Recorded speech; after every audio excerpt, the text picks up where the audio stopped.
Well, welcome everybody back to the Omni Hypnosis Training Center for one of our how-to videotape training programs. It's good to see you, and it really is. It's good to see some friendly faces out there that I haven't seen in a while. I love these things because my students come back, and you know, it's true, I've said it before, it's when you see the same faces coming back to these individual seminars as we do them all the time, that really makes me feel good, because you guys are going to be the winners. You're going to be the successful people, because you'd say, hey, I can always learn something new, as I can.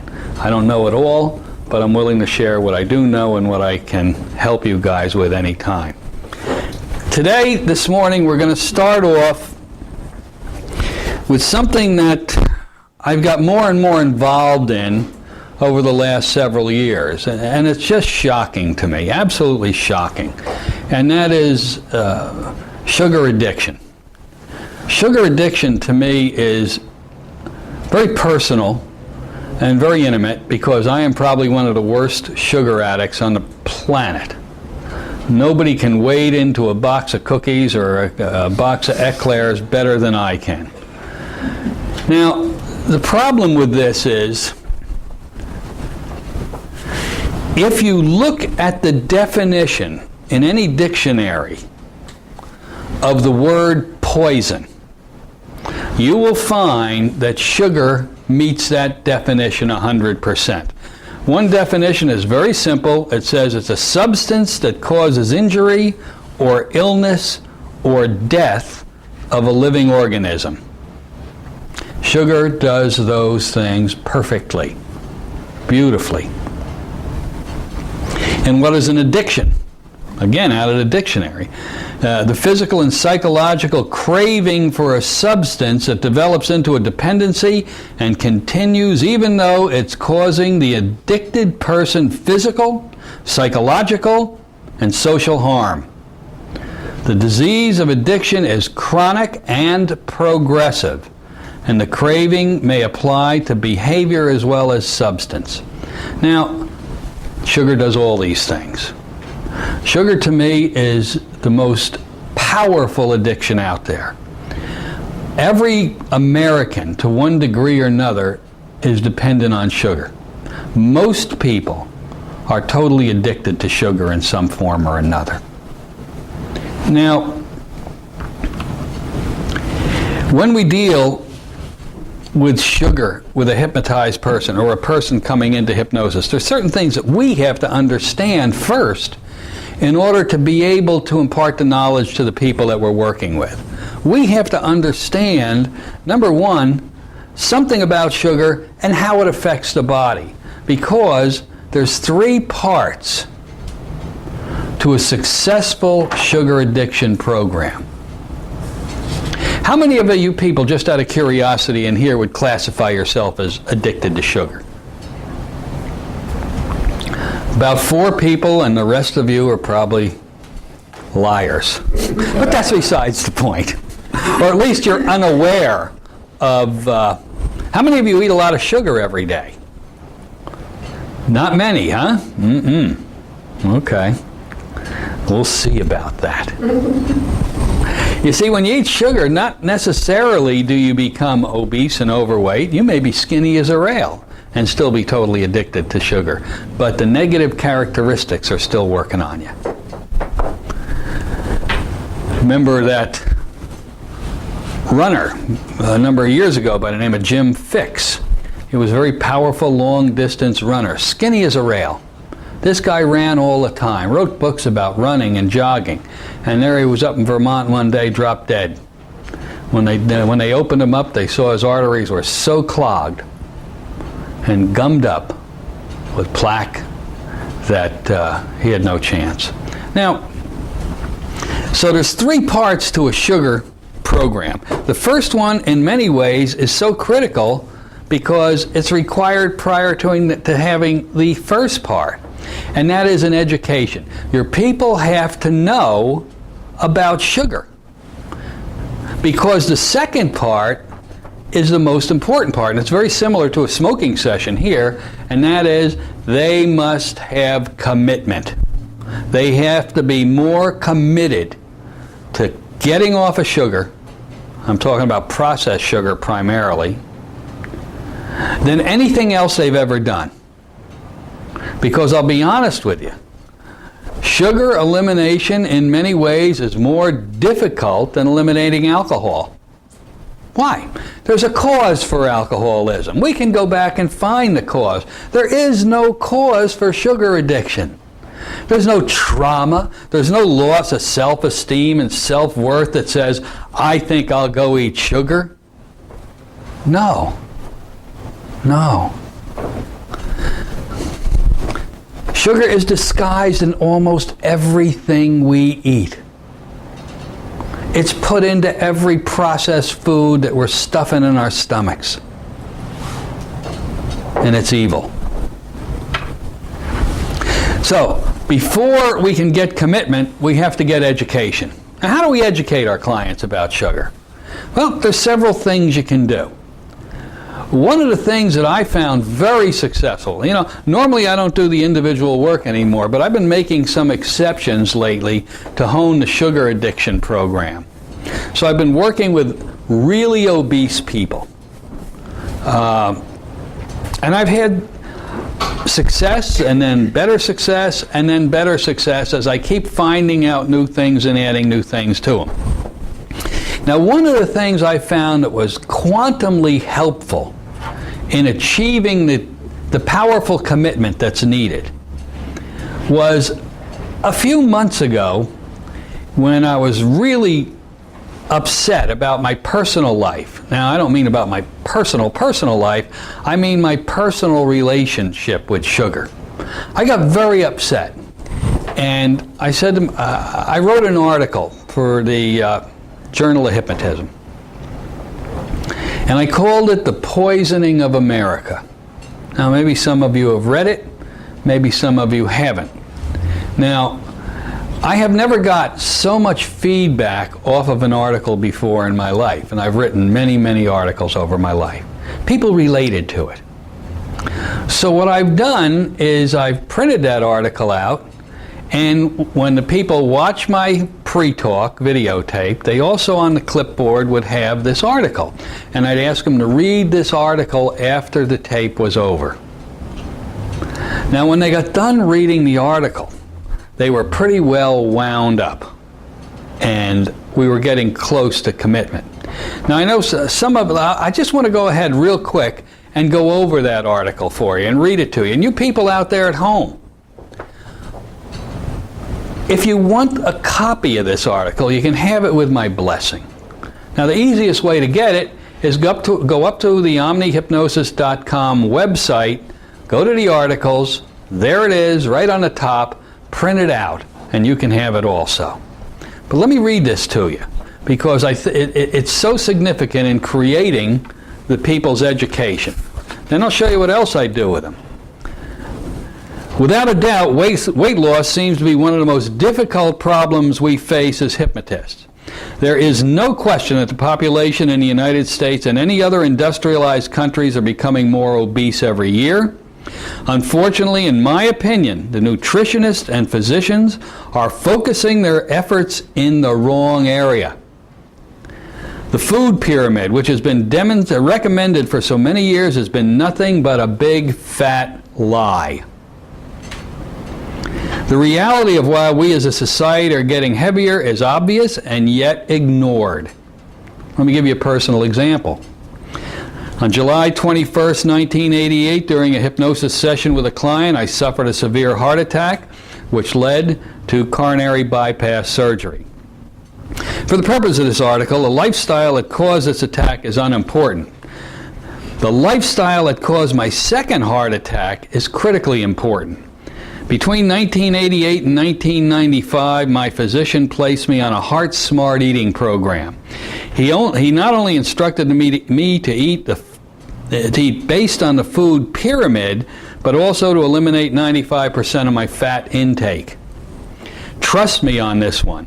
A heart attack is a very powerful motivation to follow your physician's instructions. And I did. I cut back my fat intake to about zero. I ate grains, vegetables, fruits, whatever else I was told was good for me. I also concentrated on portion control. I exercised according to a plan given to me by my physician. I was absolutely dedicated to this program. I wanted to live. The result of all this hard work and dedication was I continued to get fat. My blood lipids were horrible. My triglycerides were over 800. My cholesterol was over 275. It got so bad in 1995 I once again had to undergo triple bypass surgery. I couldn't understand what I was doing wrong. Once more I was watching my diet, running on my treadmill, ingesting very small amounts of fat, using skim milk on my in-quote healthy cereal. I continued to get heavier and heavier. Finally, in December 2002, the straw that broke my camel's back happened. I was getting dressed after my morning shower and happened to look sideways at myself in the mirror, and I was shocked. My stomach had grown so big, it was beginning to fold over itself. Did you ever see your belly hidden by your belt hidden by a belly? It's an interesting concept. I knew if I didn't find the answer to this condition, I'd be on a fast track to my final heart attack. I decided to take a few days off to see if I could figure out what to do. I knew all the standard recommended practices for weight loss were either impractical or just didn't work for me. There had to be another way. Most of you saw me at the last convention and were startled by the amount of weight loss or weight I had lost. Any of you guys startled about that? Say yes. Yes. Thank you for your support. Help is on the way. I went from 190 down to 155. It translated to a 35-pound reduction over a period of about 7 months.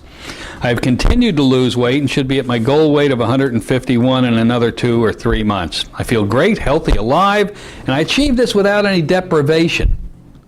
No starvation. As a matter of fact, I'm ashamed to admit it, I didn't even exercise.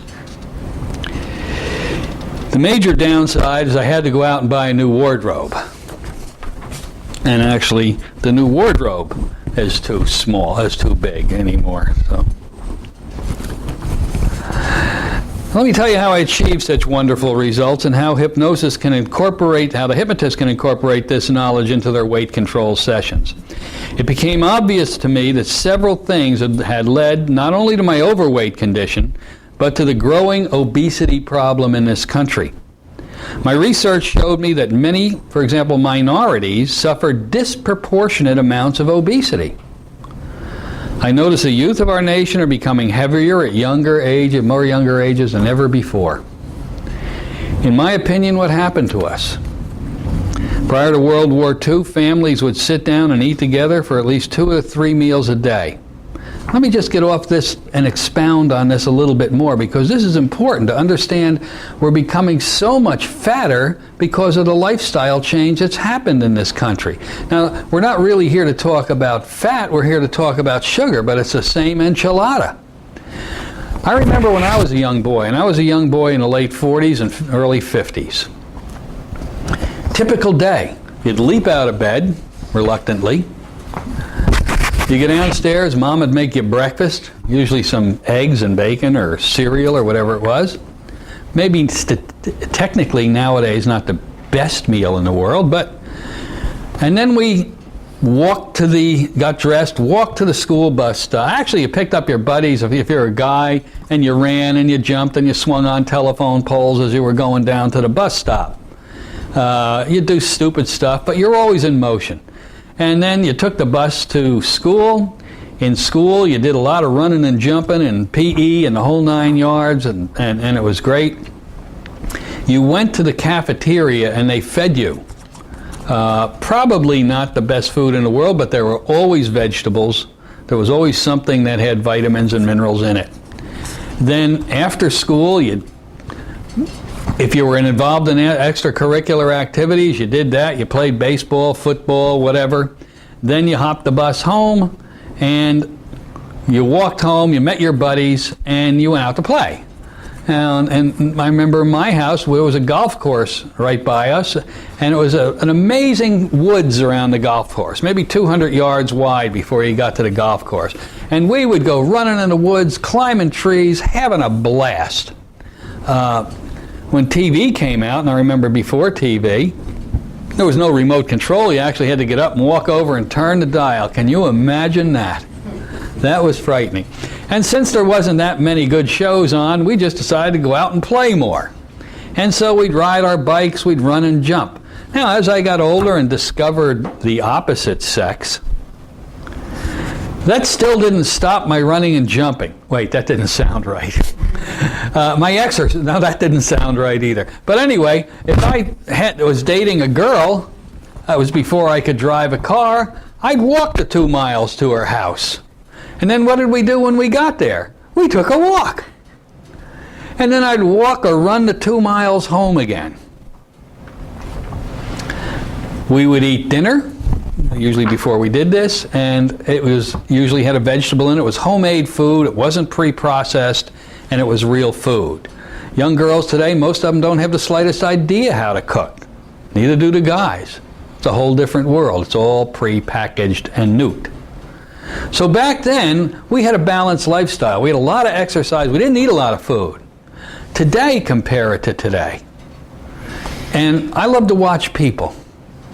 Go to the mall sometime. Just sit and look.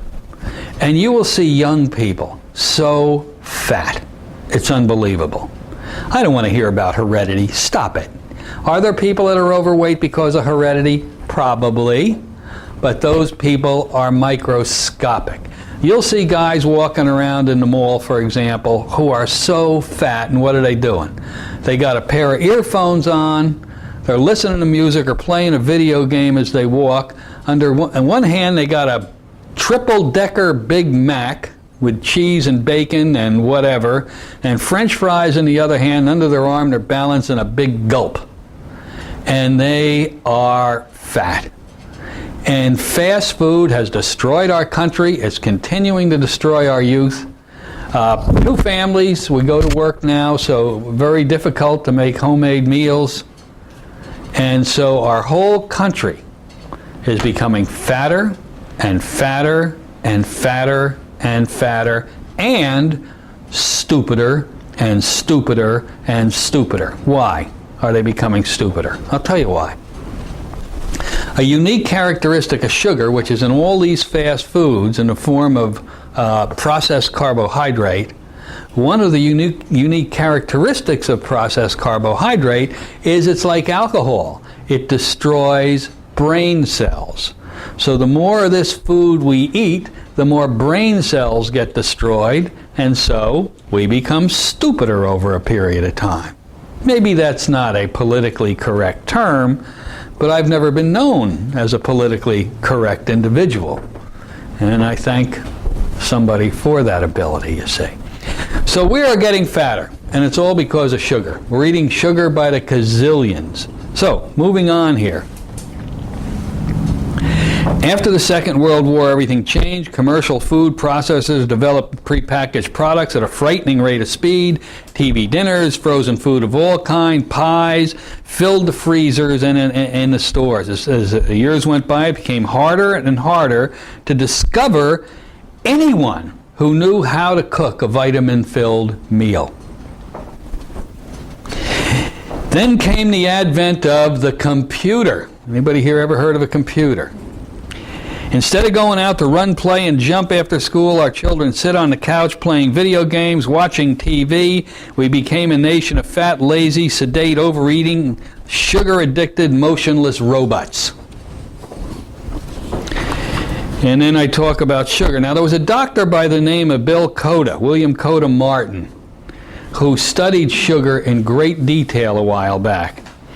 And he classified refined sugar as a poison because it's been depleted of its life forces. Its minerals and vitamins are gone. What's left consists of pure, refined carbohydrate. The body can't utilize this refined starch and carbohydrate unless the depleted proteins, vitamins, minerals are in there, are present. And nature supplies these in normal plants, so when you eat the plants, you're also eating the minerals that take care of these things. And it says cells will die, it interferes with the part of the body in the beginning of degenerative disease. Refined sugar is lethal when ingested by humans because it provides only that which nutritionists describe as empty or naked calories. It lacks minerals which are present in the sugar beet or cane. In addition, sugar is worse than nothing because it drains and leaches the body of precious vitamins and minerals through the demand of digestion, detoxification, and elimination that it makes on one's entire system. Processed sugar, the word itself, should send tremors of fear throughout all of your mind and body. It's the most absolute, non-nutritious, life-draining, fat-producing, disease-creating, teeth-rotting chemical ever developed by man. It has no nutritional value. It meets all the criteria in the definition of poison. It's more addictive than cigarettes, morphine, heroin, OxyContin, or any other narcotic. It has not only penetrated all levels of our society, but almost all the world. And it's been packaged in everything just about that we buy in the grocery store. The fast food restaurant, our schools, and what we eat in our homes. Sugar growers and food producers, knowing how bad it is for our health, have tried to disguise it by giving it different names such as dextrin, dextrose, disaccharide, galactose, glucose, glycerin, hectol, lactose, maltodextrin, maltose, microstalline, natural sweeteners, polydextrose, raisin juice, sorghum, sucanat, sucrose, and too many others to name. Call it what you want. It all meets the definition of poison and has addicted our world. The more we eat, the sicker and fatter and stupider we become. It's really amazing, and this is something you need to focus on with your cigarette smoking sessions also. It's amazing, we now know that 10 to 25%, depending on the brand of cigarettes, consist of some form of sugar. Smokers are not addicted to nicotine. I'm sorry to tell those people out there that. They are addicted to sugar. Every Hypnosis Stop Smoking seminar should strongly address this addiction, much more than any potential small nicotine component. Now, the disguised sugar. We're talking about sugar granulated, what you're thinking about that might be in a candy bar or in a sugar bowl. Yeah, that's sugar. But you have disguised sugars. Now, the disguised sugar is a word called a carbohydrate. Now, there are two different basic types of carbohydrates. One is a simple carbohydrate, and the other is a complex carbohydrate. Complex carbohydrates are usually not that bad. They are the sugars that form in natural vegetables and fruits. Simple carbohydrates are those chemical compositions that are made by man and have nothing in them. The word carbohydrate is nothing more than a word to define sugar in all its many additional and miscellaneous forms. The natural carbohydrates in food are not inherently bad in moderation. The man-made carbohydrates found in processed food are deadly to us. In addition, this is also very, very interesting. We have been told that eating fat causes us to become fat. How many times do you go to a store and you'll see fat-free or low-fat content, blah, blah, blah, with the fat, with the fat, with the fat. Somehow they think that eating fat turns it into fat in our body. That's impossible. It can't happen. You cannot consume something and it turns from what it is into what it is and goes into the body. Something else has to happen to it. Actually, nothing could be further from the truth. Fat is the perfect food for our body. We eat fat, and our bodies, if it's a healthy body, will process fat as energy instantly. It is the perfect fuel for the human body. It will burn up fat as rapid energy just as fast as you can eat it. The problem being,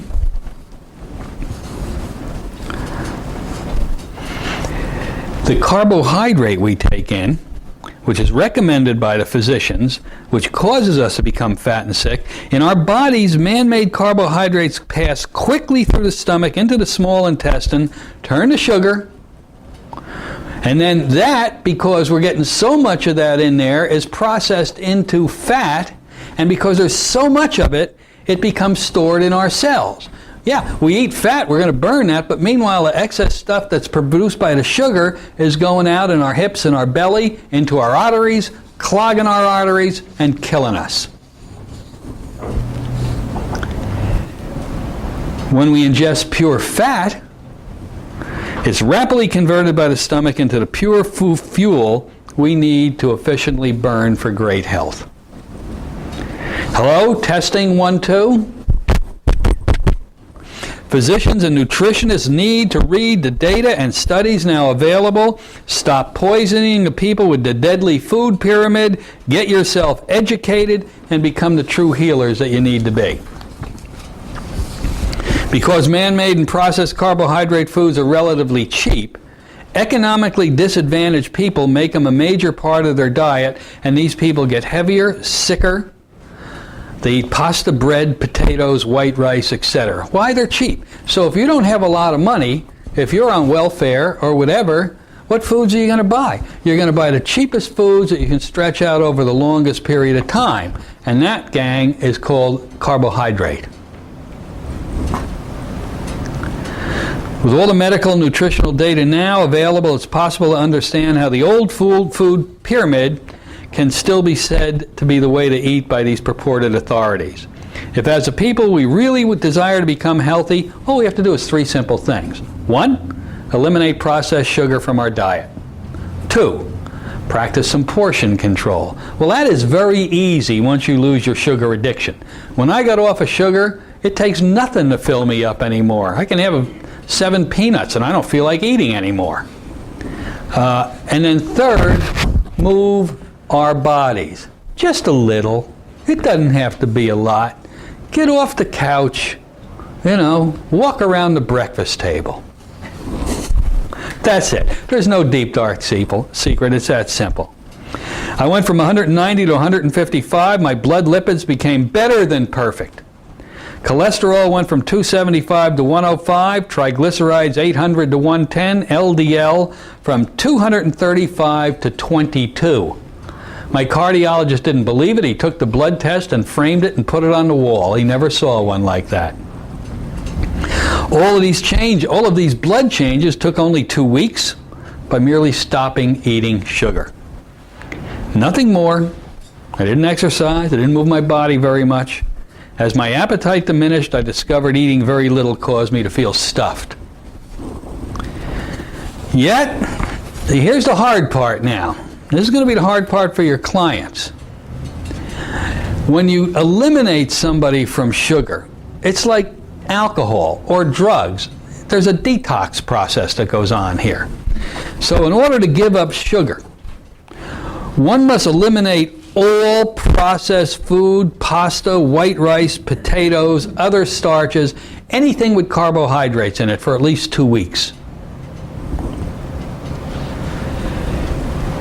And you got to look, you got to hunt, you got to look for the hidden sugars in everything. You got to become a knowledgeable label reader. Many individuals will still say things like, I could never give up pasta, or I can't live without potatoes. To these individuals I say, yes, you have choices in what you eat and the quality of your health.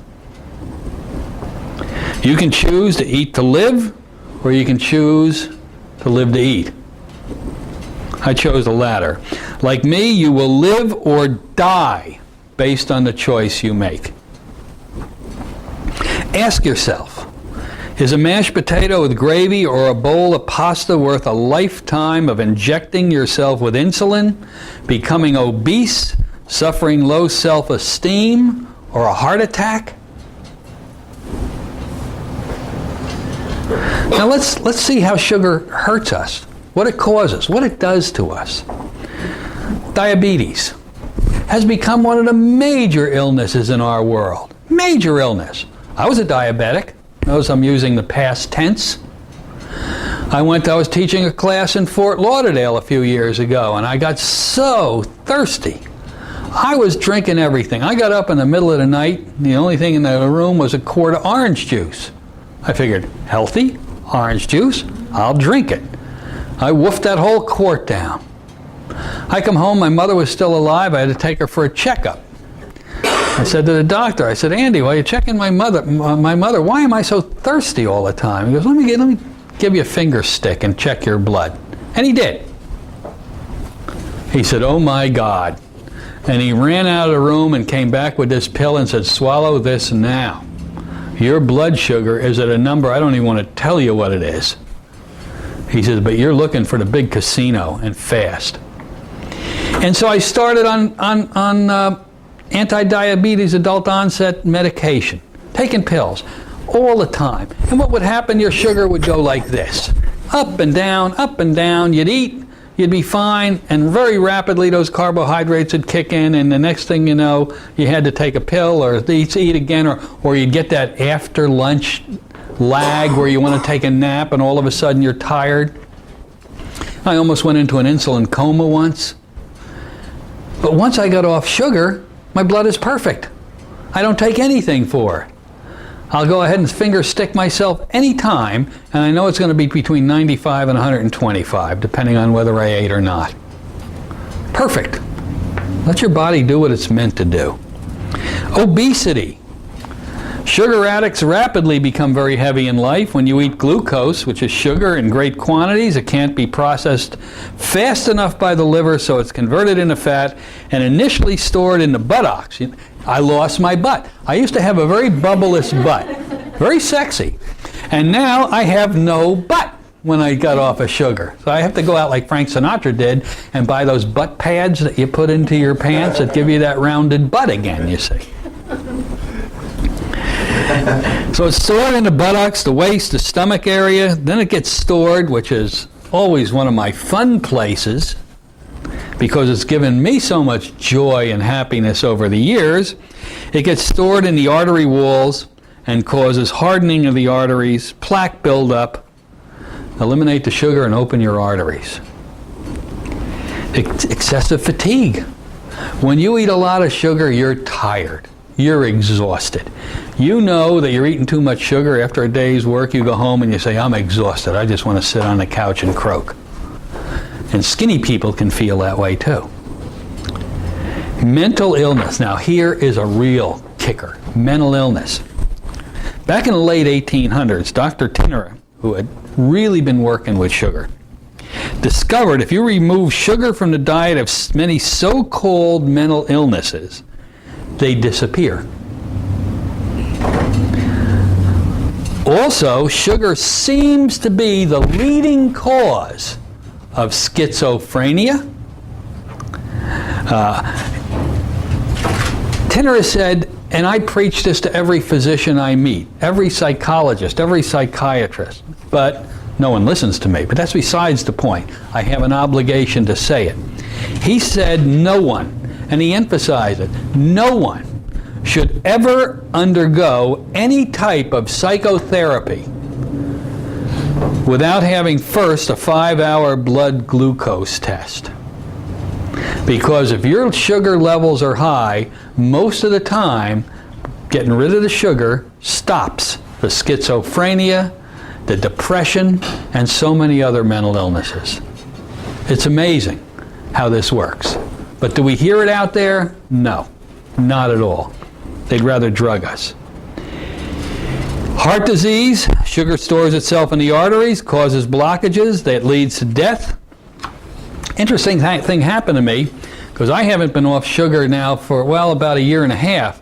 2 years ago, I had some heart checkup work, and I discovered I had 2 more clogged arteries in the back of my heart that were non-operable. In other words, the doctor basically, and this was when I was driving up to a wedding in Ohio, and my cardiologist, is a good friend of mine, had taken a test and he called me on the phone. And there I am tooling along with the phone in my hand, which I don't like to do, but anyway, he says, you're driving? I said, yeah. He said, pull over. So I pulled over, and he said, look, we have a very serious condition. You got these 2 clogged arteries. There's absolutely no surgery that's available for you.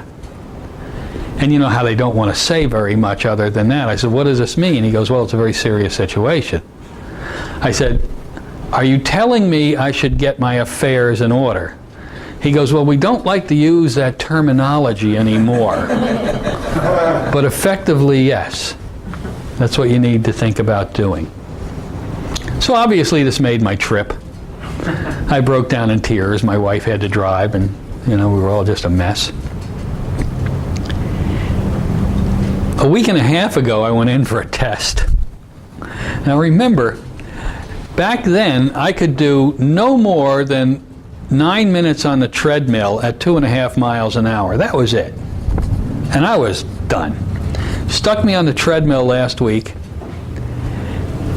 Got that thing cranked to a 15-degree incline. Brought it up to 3.5 miles an hour. And punished me on that thing for 14 minutes.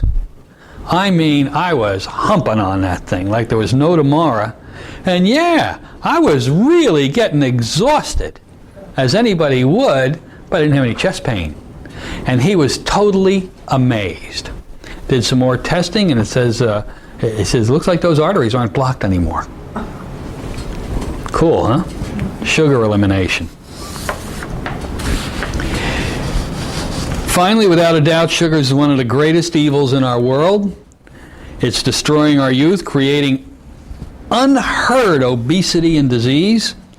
And with all sincerity, and I would look any president in the country and straight in the eye, and I'd say to him, if I were the president of this country, I would declare through executive decree, to hell with the Congress and the Senate, I'd just declare it and let them fight it out later, that our country is suffering a national health emergency. I declare the manufacture, sale, distribution of processed sugar a first-degree felony with penalties similar to any other capital case. Would this ever happen? Of course not. You see, sugar processors have very deep pockets. And people have a very strong sweet tooth. It's a business, it's nothing personal. They don't care about the public health. They just care about making money. So the fat will continue to get fatter while saying, I could never give up my pasta. The ill will become more ill while saying, life without a potato? Oh, no way. Or, I'm a dessert addict. I could never give up my sweets.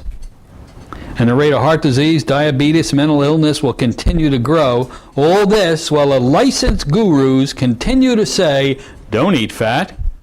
Eat man-made sugar, carbohydrates, because that's what their food pyramid is telling you to do. And it's all unnecessary. Today we have at least 2 artificial sweeteners, Splenda and Stevia, that take the place of sugar completely without any negative consequence. That you can cook with them like you can't the other stuff, and it's just a perfect substitute. We have the facts, we have our choices. We can still eat sweets and be healthy. Finally, and I'm going to push somebody's product here. If I've tweaked your interest about sugar, I very strongly recommend you read a book called Sugar Blues. You can get it on Amazon for about $10. After reading the book, I know you, like me, will become very upset how politicians, physicians, and sugar processors have been allowed to continue poisoning you, me, our children. It's time now. It's time to take back control of our health instead of letting sugar control, fatten, and slowly kill us. To quote that famous American J. Worthington Fellow. It's a name my father made up when he used to tell me stories when I went to bed at night. Somebody should do something. And then the last sentence is, I guess someday I'll tell you how I really feel about sugar, you see. Now, when your client reads that, it rings a bell. It seems to have helped my sugar program so much more. They can relate to it. And they get angry about it. And the interesting thing about sugar is it's inherently not bad in its natural form. You see, in Jamaica, I don't know if it still is, but it used to be a large sugar-producing country. And they would have the workers in the field cutting the sugar and eating the sugar cane. You ever chew on a piece of sugar cane? It's tasty. And they never got sick. They never got diabetes. They never got fat. They never had heart disease. On the other hand, the people that owned the sugar-producing companies would take the then processed sugar and they would eat it, and they'd be dropping dead of heart disease and diabetes and the whole 9 yards. You see, the vitamins were depleted, taken out, the balance. Remember, you need the balance. If you're going to have sugar, you need vitamins to help your body digest them and dissolve them and burn them. You take the vitamins out, you eat the sugar, the pancreas, and they can't do the work, and the next thing you know, it's changing it into fat, storing it in your bodies, with all of what that means.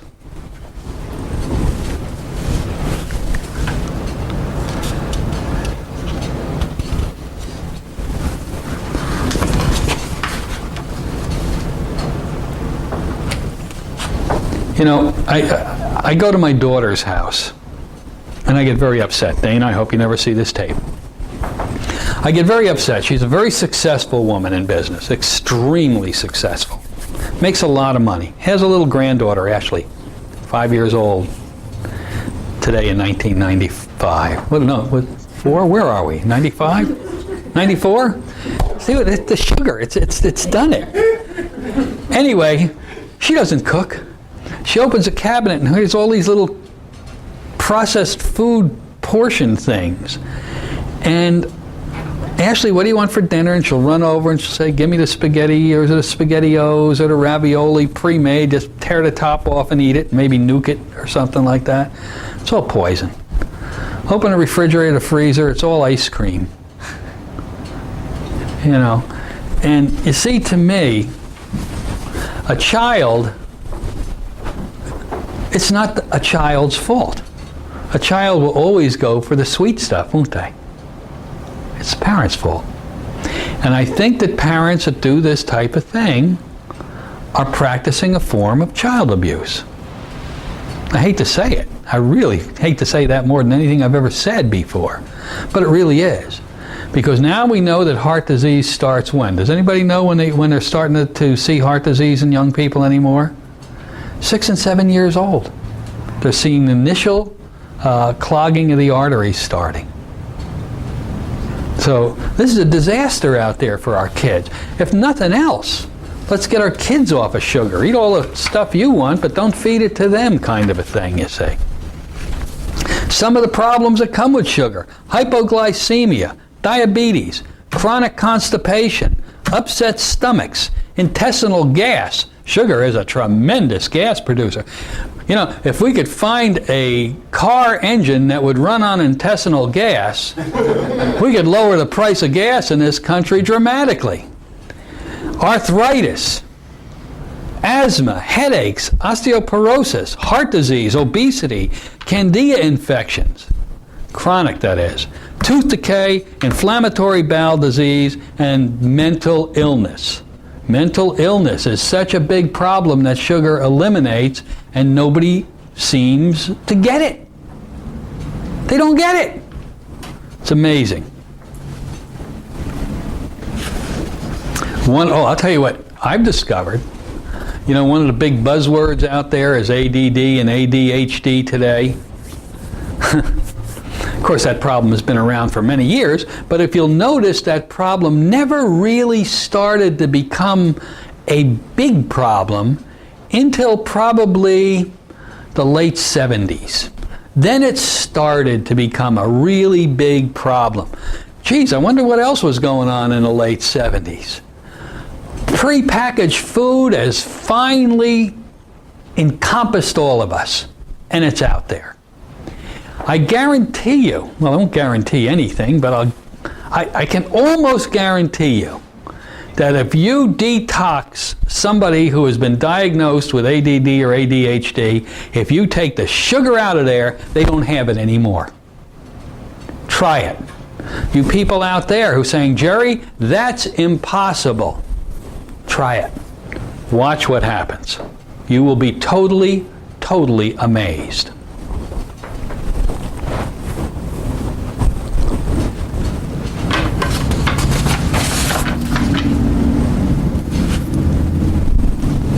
That's the problem. That's the education you give to your client. As a matter of fact, I would even go into it stronger. When I'm talking to people, I get very emotional. And I'll be looking at their eyes, and I'll be wiggling my finger. I don't sit back and go, well, you know, the sugar is a pretty bad thing, and I don't think you maybe want to eat any more of it because it's not nice, you know, it could rot your tooth. No! I'm going to grab him by the neck psychically and shake him and smack him and say, damn it, man, get your act together. You want to live or you want to die?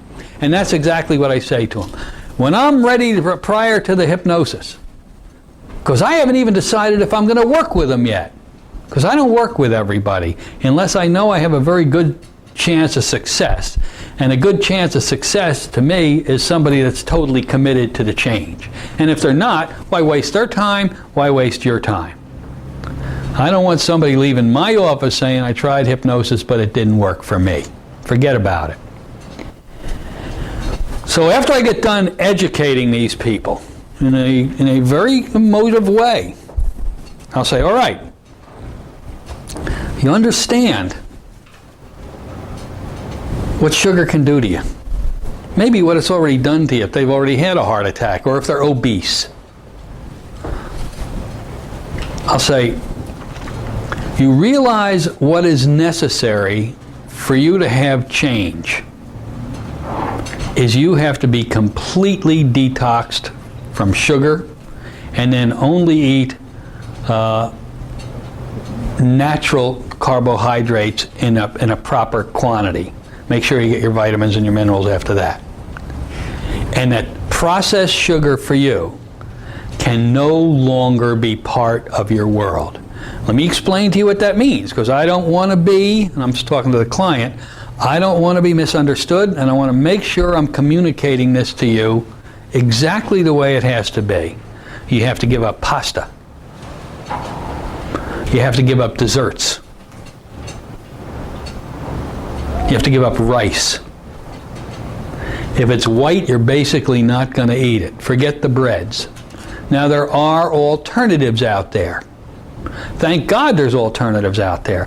When I first started getting off of sugar, there were very few alternatives. I had to go shop. I was on bacon and eggs, but I had to select the bacon that was sugar-free, and that wasn't easy. You got to read the labels. I'd be eating pepperoni for snacks. And meat, and there wasn't a lot of choices. Nowadays, the companies have come up with all sorts of foods you can eat. I mean, everything from dessert. I mean, mashed potatoes. I thought the only proof that there was a God was a mashed potato. Because only God could make a mashed potato. I used to sit on my couch with this pillow on my lap. My lap was very big. And in there would be a bowl of homemade mashed potatoes with a big hole in it. Now in that hole I heated up a nice big can of creamed corn. Maybe I'd slap some butter in there, salt and pepper, and I thought I died and went to heaven. Well, I was working my way to dying, that's for sure. But no more. Now I don't miss it. Don't miss it at all. So you're going to have to get, but you're not anymore going to have to give up breads. You can buy breads now that are good for you. Do they taste exactly like the other bread? No. But they're edible. You can buy peanut butter. You can buy all sorts of candy bars if you want to keep going with a sweet habit, you say. But there's going to be no bad sugar in them, and you're going to be able to eat these things. So every day, the food producers are realizing what they have to do. So you have to make the commitment to give up sugar. And it's not an easy commitment. As a matter of fact, I'll tell them, maybe you want to go home and think about it, and then call me back before you start spending some money here. Because if you don't, you're going to get fatter, you're going to get uglier, you're going to get stupider, and you're going to die earlier. And it's not my fault. You tell them that? Absolutely.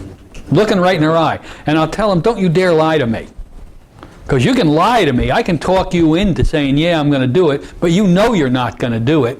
So don't lie to me. Because if you do, you're going to come a cropper. That's an old New Jersey term that means a failure. You're going to come a cropper. I'll say, now I'm going to leave the office for 5 minutes. I want you to think about what I said. I want you to think about what you need to do. And then when I come back, tell me if you're willing to do it or not. But don't lie. What you never want to do is say, I'll try. You'll either say, yes, I'm going to do this, or no, I'm not going to do it. Either one is absolutely correct and proper. But if you ever say, I'll try, you're going to come a cropper. You're going down. And it's going to be all over. And I'll leave the room. And then I'll come back. And I'll say, okay. We've talked about this. I've explained it to you. I'm not going to beat a dead horse. I'm not going to go over it again. I'm going to ask you a question. And all I want is an honest answer. Knowing what you know now, are you willing to completely eliminate all sugars of any kind from your body for 2 weeks and then slowly add acceptable carbohydrate to your diet until it's at a point where you're losing weight and doing it healthily? Understand that you're going to check with a physician. You should be taking vitamins to supplement during this period of sugar detox. That's important. And you should talk to your doctor about it. I have a suggested list of vitamins, but I'm not going to tell you to take them. You take your own. At least a multivitamin. You should be taking fish oil. Very important for your cardiovascular system. And whatever else your physician might think is in your best interest. I could go through a lot more of them, but I'm not going to do that. You see, I don't want anybody to think I'm prescribing, but because you need the vitamins, and your body needs them. And then I'll say, okay, what's your decision? You see, gang, what I'm trying to do is talk them out of doing this. I'm going to do everything I can to talk them out of doing it. Because if I can talk them out of it, they're not committed. Just like when somebody comes to me for alcohol elimination, I'll try to talk them out of it. When somebody comes to me for smoking, I will try everything I can to talk them out of stopping. I'm going to tell them what it is and let them make the choice. And then if they're committed, I know we're going to be successful. So now, I would guess that out of the people that I've worked with sugar addiction, once they realize what they're going to have to give up in order to get away from sugar, and not only give up, how dramatically they're going to have a lifestyle change, a permanent lifestyle change.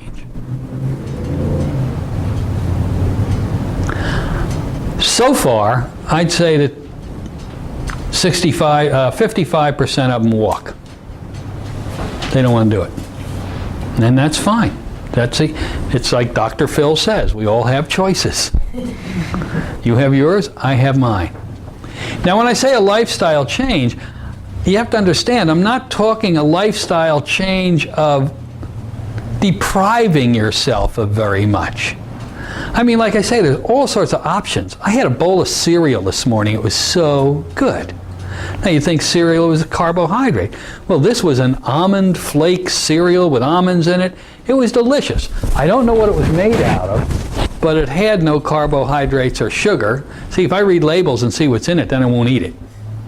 Because I don't like the sound of tofu or this or that or the other thing. And then for milk, which I don't eat, I take a measuring cup and I get heavy cream. And I pour a little heavy cream, and I keep a bottle of ice water in the fridge, pour the ice water in there, pour it all over, get my spoon into my sugar bowl and a couple of big old spoons full of Splenda.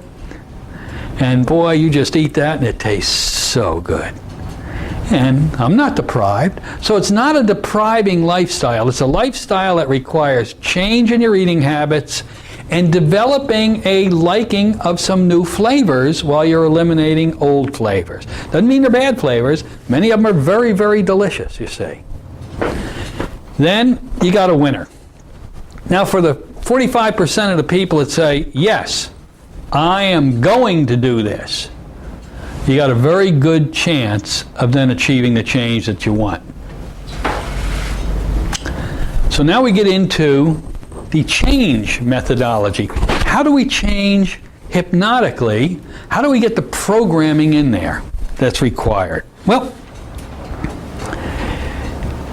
if you label, if you want to characterize your more difficult things you work with in hypnosis, I've always said that I considered weight loss to be the most difficult thing.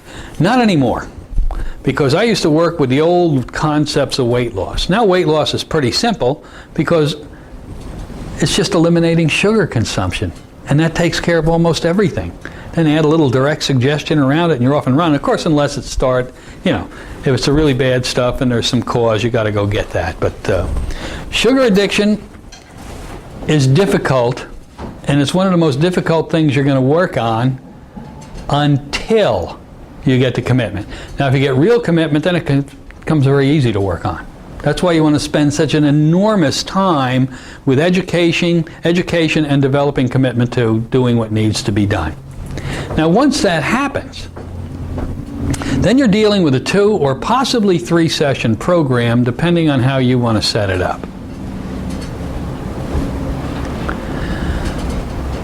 And let's go over each one of these programs. Now, they are not going to be regression programs, generally speaking, unless, again, you're dealing with an obese person who is really morbidly obese and direct suggestion is probably not going to be effective.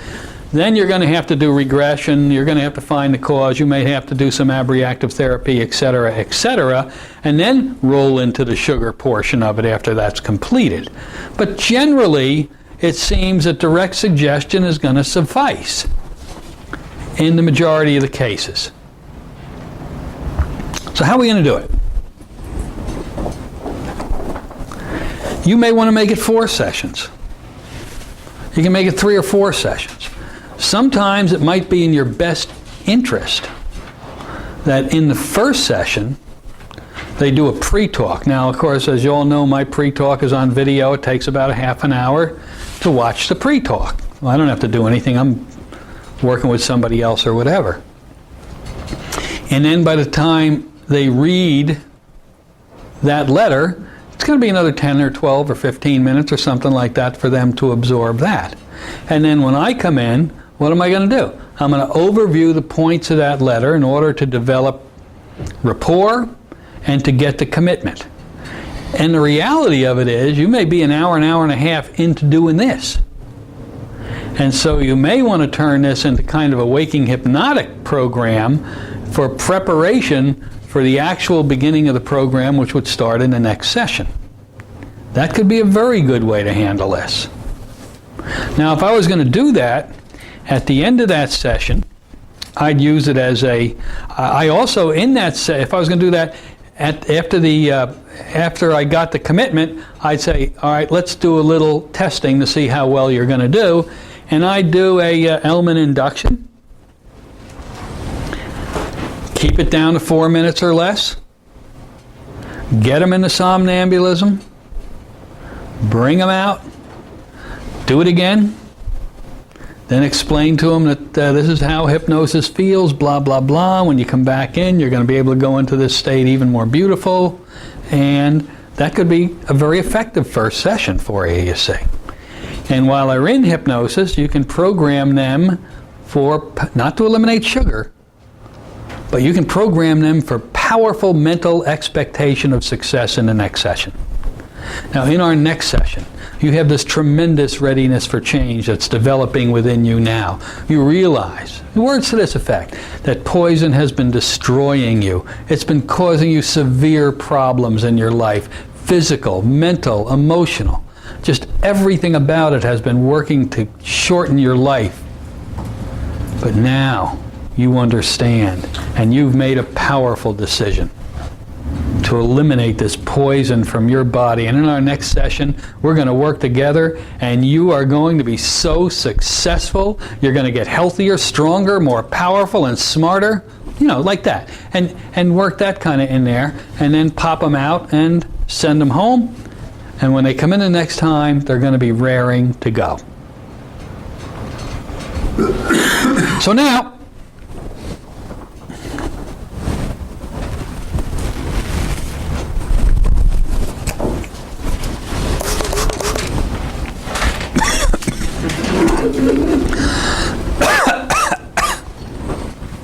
think that's medicine, don't you?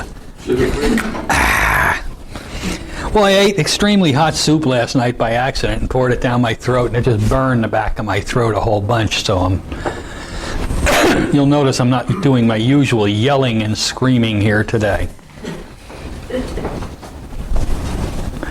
Okay, now let's talk about the session where they come in for the transformation. If you want to make this the second session, fine, or you can just continue on if you get the commitment in a rapid amount of time. Now, what we're going to be dealing with is the outline of any other direct suggestion session. There's not going to be rocket science here other than what we're going to cover and how we're going to cover it. First thing you're going to do is you're going to bring them in. How's it going? Everything fine if it's a second session, or you're continuing on. And let's say you've just done what I said before, and you practiced some hypnosis, and now you've got somnambulism and you're ready to go. Now remember, is it hard to get somnambulism? Is there anybody in here who can't get somnambulism with a client that doesn't have any fear? Are you all doing it? Is it difficult? No. Just out of curiosity, Peter, you're a New York guy. That means you're on top of everything.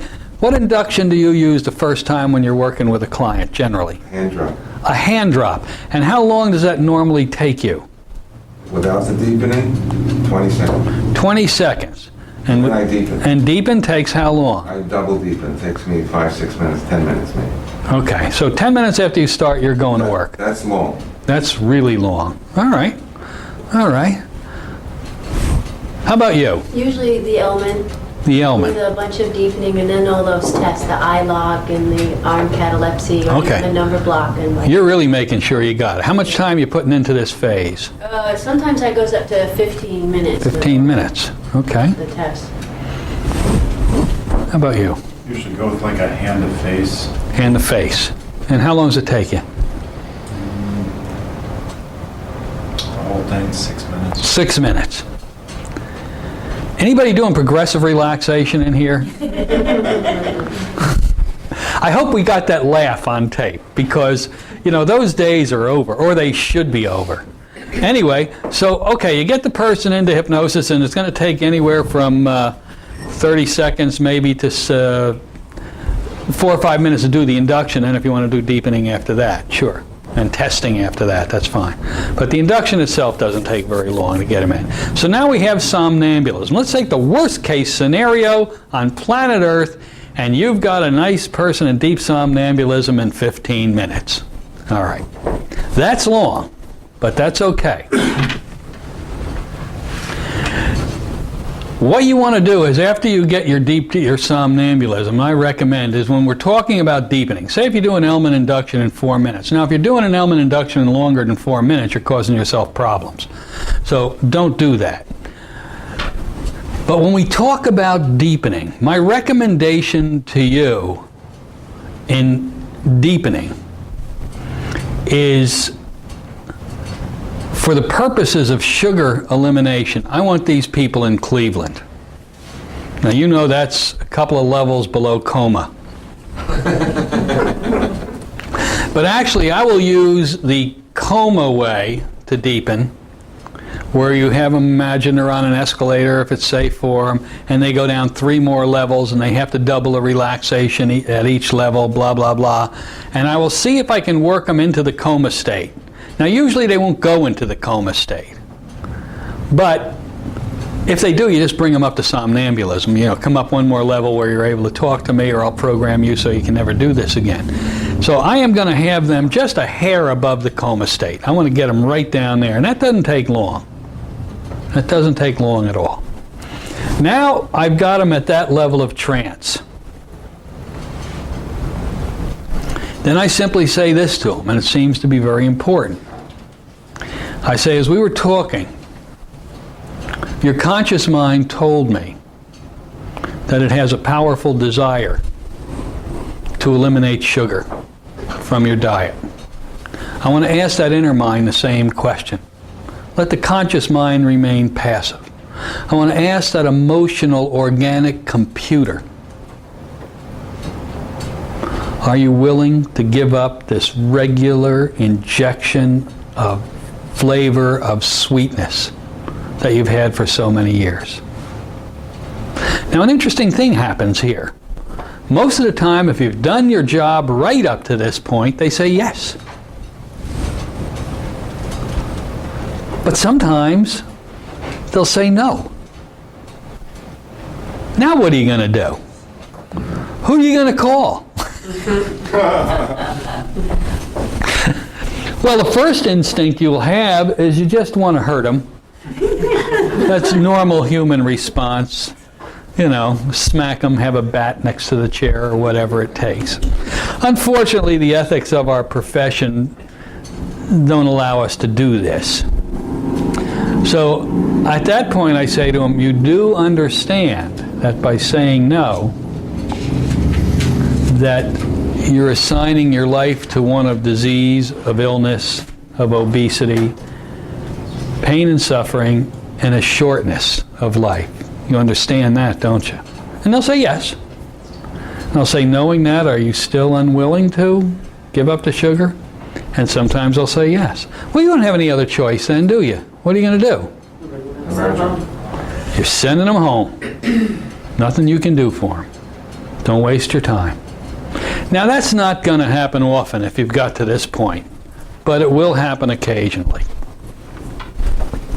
Assuming they say, yes, I'm ready, I want to get rid of that sugar, you then proceed with your direct suggestion program. Now, remember, the most important part of a direct suggestion program is what? What a good crew! Compounding of suggestion. Now, let's go ahead, for those of you out there in TV land who have never seen this before, and explain it to you. Once you start your direct suggestion portion of the class, the first suggestion you give a person is, in many ways, one of your more important ones.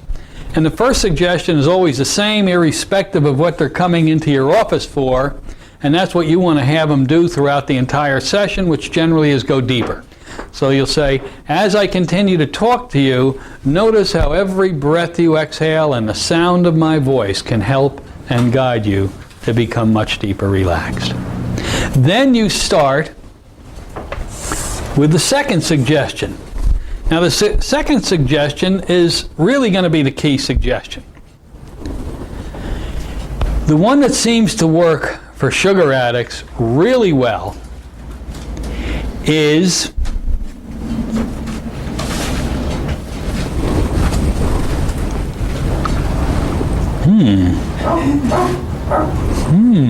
I like that one. It's a little rough, but it's okay.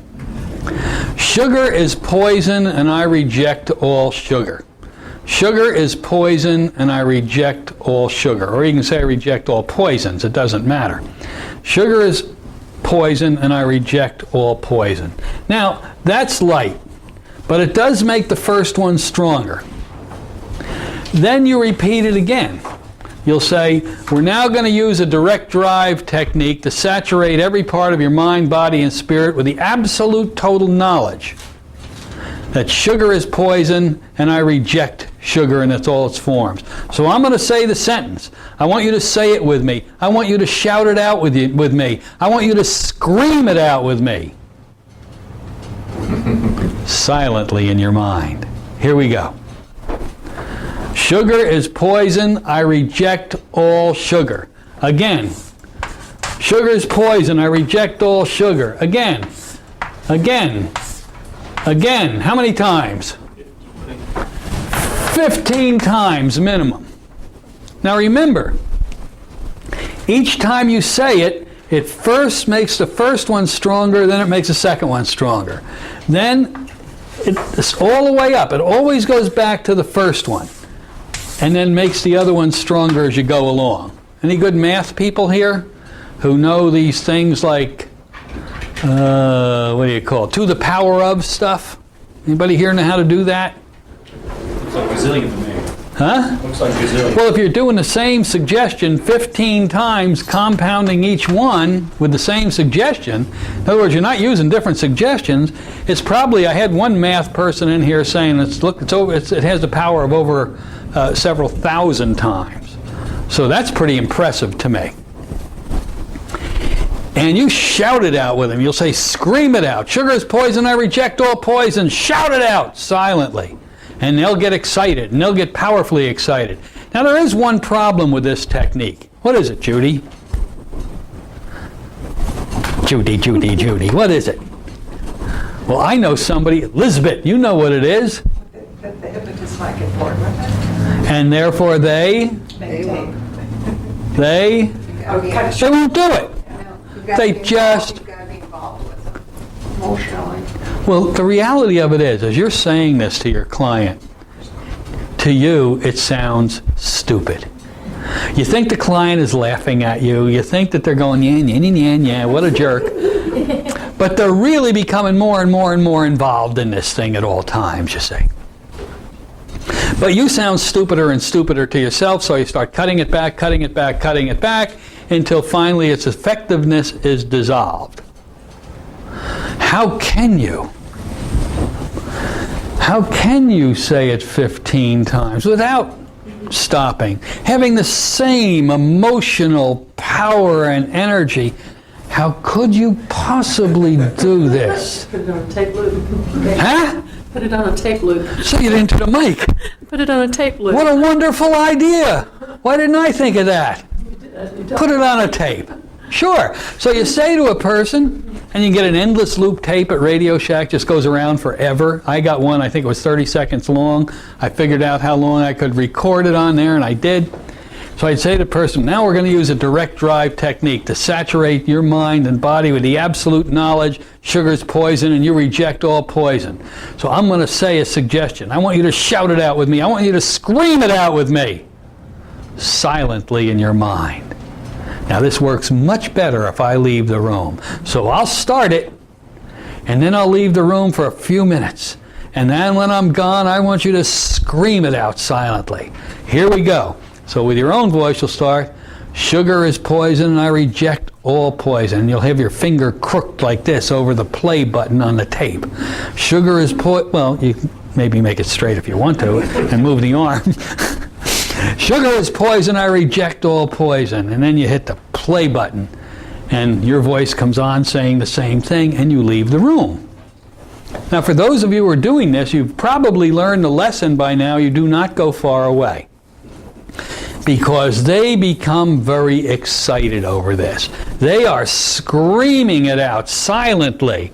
And so stay outside the door in the general area, because every once in a while, actually quite frequently, they will drop the concept of silently.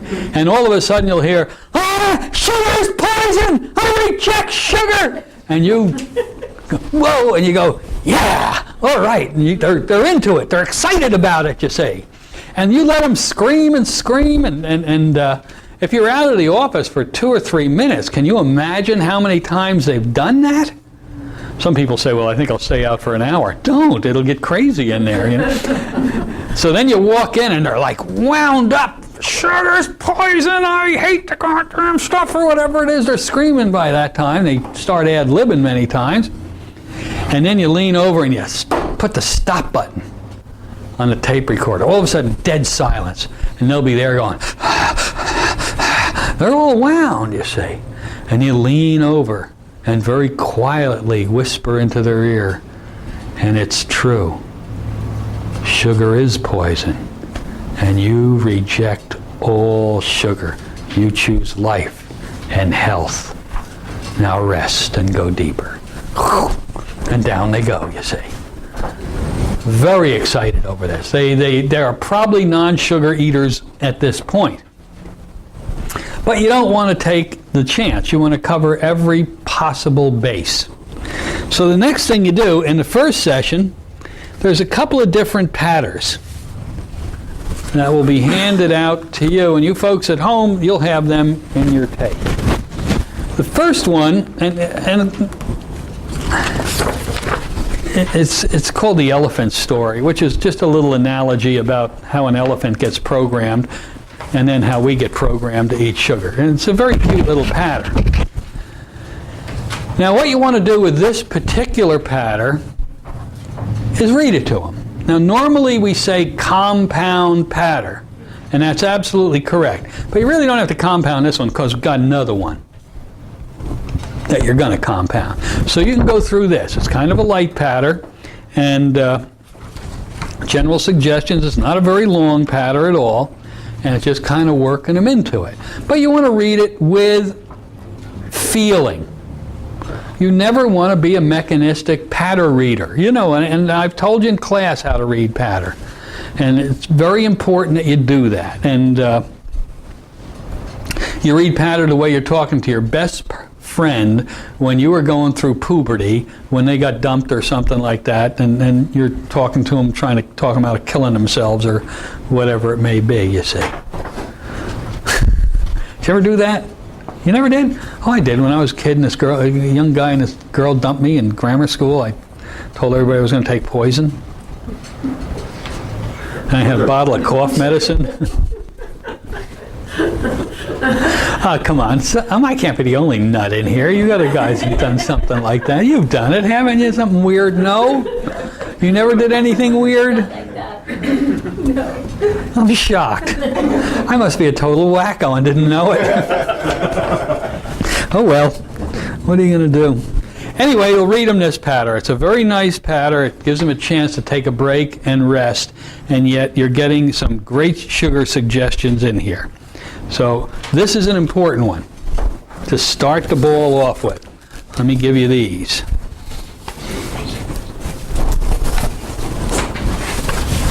Like I say, you people at home will have this included in your program. Well, you already know that. You're watching the tape and you're holding it in your hand. Brilliance is not one of my most important characteristics, is it? Okay, so that's a good one. Now, once you get that into them, you may, depending on your time frame, want to terminate the session. If you want to make more sessions, or you think more sessions are appropriate. If you go through, if you're doing the pre-talk, if you're doing the letting them read that letter, and if you're doing the conversation with them, hypnotizing them, deepening them, and then reading them this pattern, it might be enough for one session. You guys see how your time runs with this particular thing and adjust it based on how you feel it's going to work the best for you. Now once you get that pattern into them, then we're going to start going through the throat. And you're going to read them the next pattern. If it's a second session, you want to start off doing the same thing. Well, actually, hold on, let me back it up. Let's say you're going to do this in one, this is going to be one session. Well, let's do the session.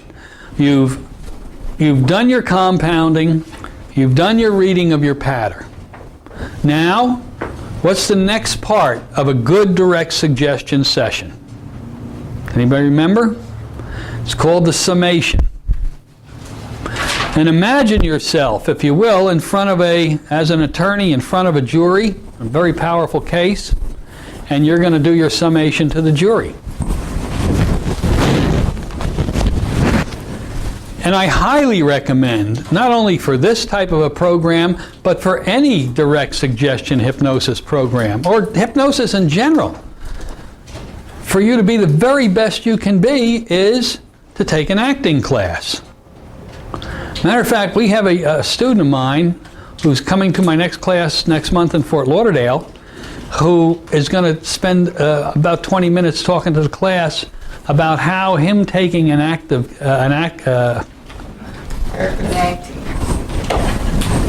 class has so powerfully helped him in his hypnosis practice. And he's going to make a talk about that.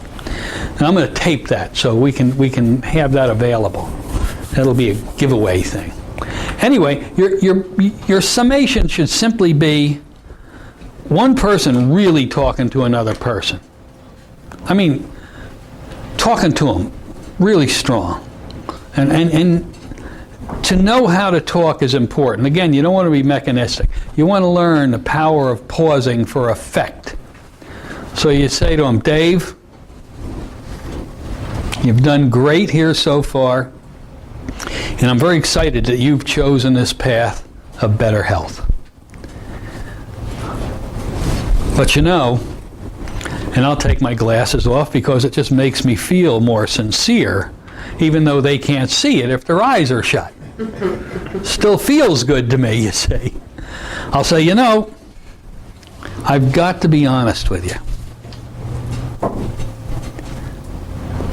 You need to know you didn't come here to stop, to get off of sugar.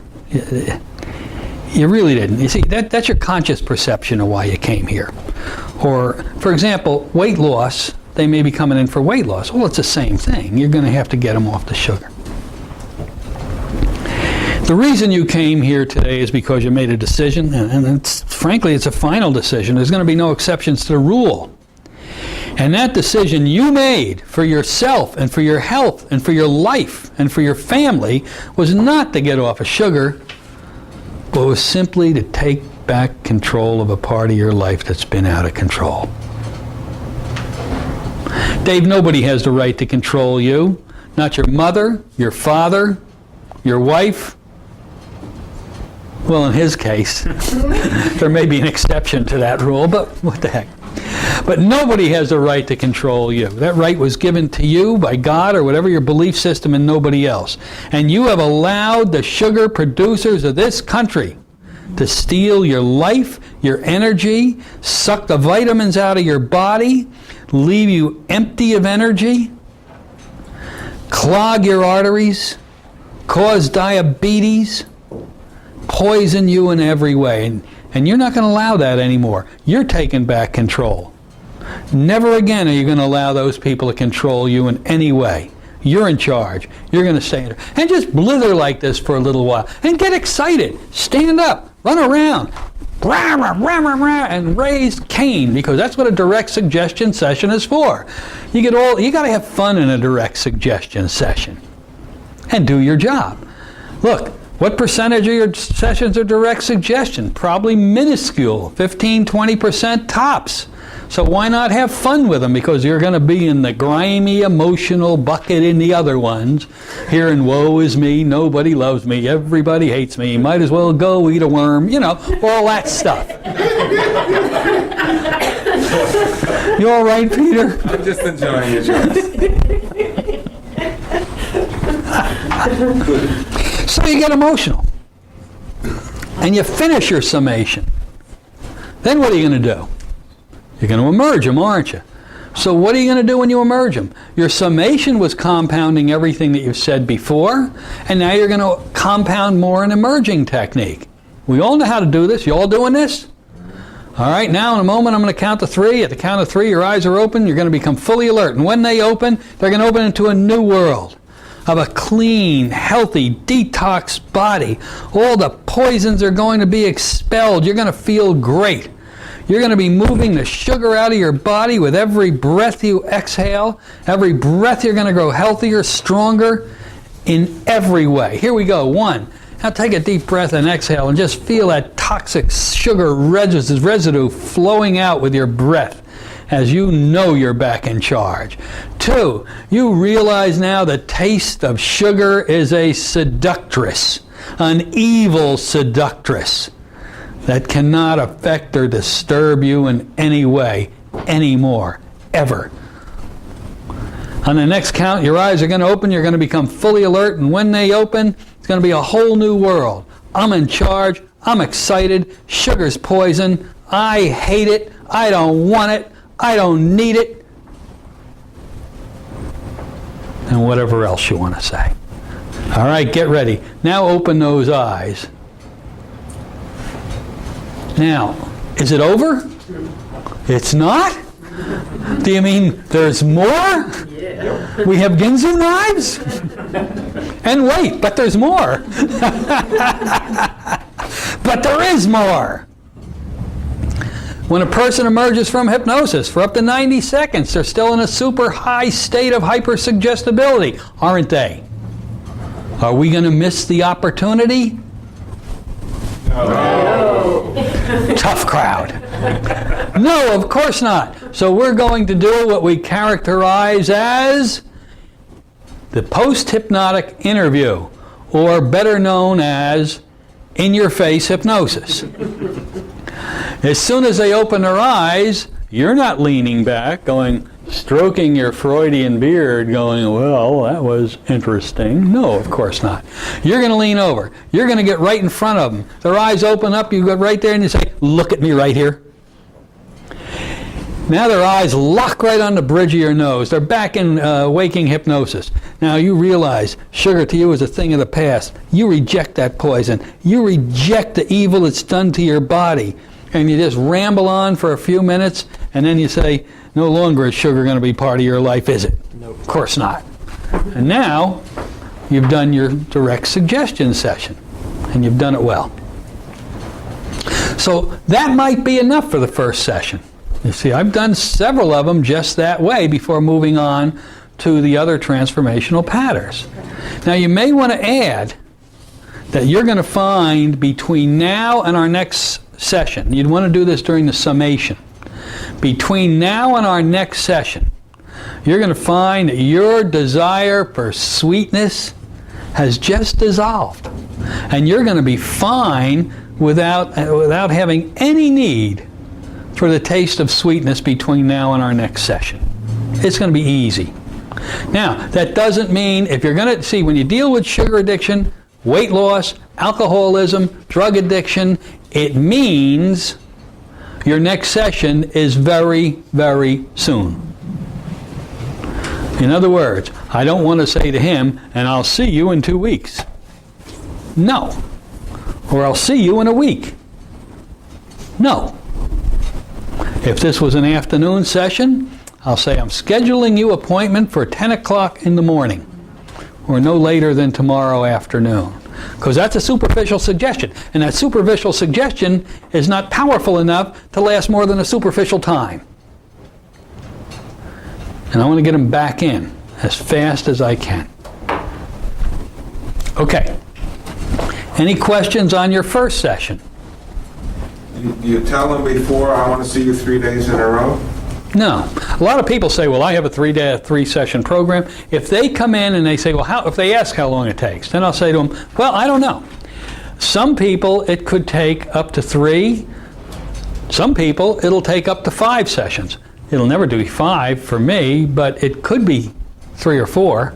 So I'll say, some people sooner. It depends on how you relate and how you're able to accept this, how fast you're able to take the program. But you have to schedule them every day in 3 days in a row. Yeah. Yeah. All right. Well, that's not easy to do. Well, not in a busy office. But you don't have to, again, you have the option here. You can do that first session, for example, and not do hypnosis with it, other than having them taste it. If you're so booked that you've got to say, okay, now I'm going to schedule you for the entire program and you're going to love it, and it may not start till next week, depending on your booking. Most hypnotists I've met don't seem to have a booking problem. So they usually can figure a way, you see. If it comes that you have a booking problem, be happy. Don't worry about it. Geez, I'm sorry I can't see you for a month. I've got 15 people a day coming in at $300 a pop. It's difficult. Well, you might lose them. But what do you care at that level, you see? That's not the end of the world. You can hand them off to somebody who's slow like me. Okay, so that's your first session. Now, The second session, we're going to really go after the major transformation. They come in for the second session, and of course it's going to be a shorter session. Because why? You don't have to do all the things that you've done in the first session. The hardest thing and the longest time-consuming thing was what? Getting the commitment, wasn't it? And making absolutely sure you got the commitment. If you're short on that, forget about it. But now they come bouncing in for the second session, and they're usually pretty excited. Now you have to understand we're humans. All of us are humans. And I know for me, the hardest thing in the world for me to resist is temptation in all its forms.